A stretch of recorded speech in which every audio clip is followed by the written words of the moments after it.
Alors cela peut vous paraître peut-être un peu paradoxal qu'on organise une journée de paléographie sur ce qui est le pire en paléographie, c'est-à-dire l'illisible. Mais en fait, l'illisibilité est un sujet auquel toute personne qui travaille sur des documents anciens, médiévaux et même, je dirais, modernes, est confrontée d'une façon ou d'une autre.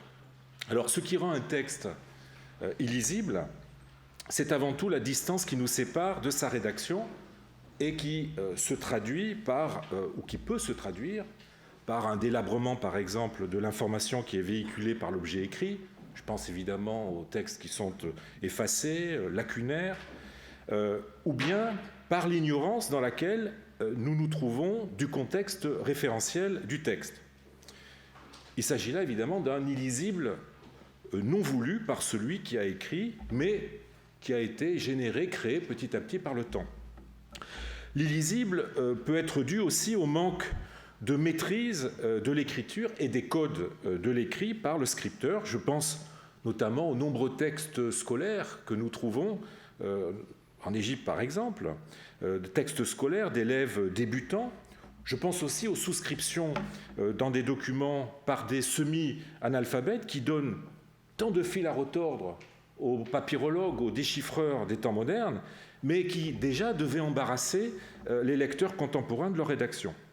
Inversement, l'illisible peut être dû aussi à un déficit de compétences, non pas chez les scripteurs, mais de la part du lecteur, et qui le rend, ce lecteur, incapable de comprendre le message véhiculé par le texte. Alors c'est le cas des écritures codées, qui tentent de dissimuler un message pour n'en réserver la teneur qu'à un groupe restreint, c'est ce qu'on appelle la cryptographie, ou bien des écritures dissimulées, ce qu'on appelle la stéganographie.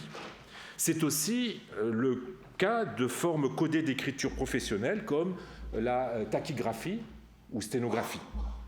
Alors tous ces cas d'illisibilité qui ressortissent à des situations très diverses, je dirais même trop diverses, eh bien, ne constituent pas le sujet de cette journée. Alors je préfère tout de suite évacuer le problème pour qu'il n'y ait pas de malentendu.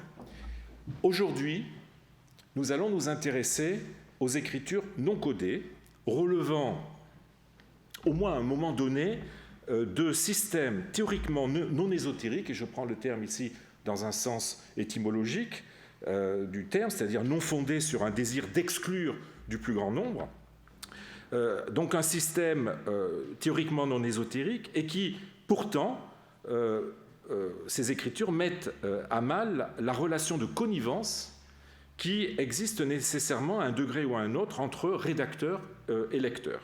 Alors, il peut s'agir d'écritures déformées par souci de rapidité ou par principe d'économie, au point que les éléments discriminants de l'écriture ne sont plus reconnaissables, et que celle-ci finalement tend vers l'indistinct,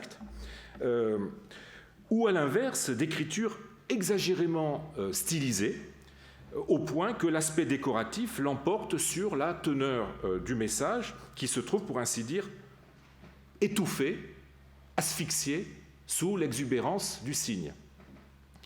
Alors nous essaierons de faire au fil des communications une typologie de ces différentes illisibilités, et surtout d'expliquer les raisons qui ont présidé à leur élaboration et à leur emploi.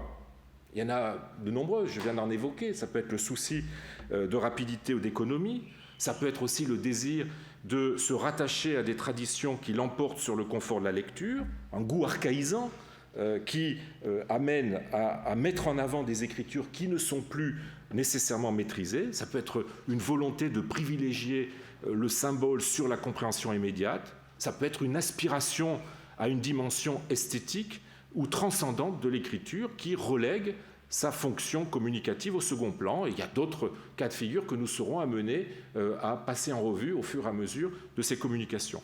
Dans tous les cas, c'est la relation volontairement décalée, voire antagoniste du sens et du signe que nous serons amenés à interroger, et qui se pose en termes qui ne sont pas simplement, je dirais, paléographiques, mais aussi sociologiques et cognitifs.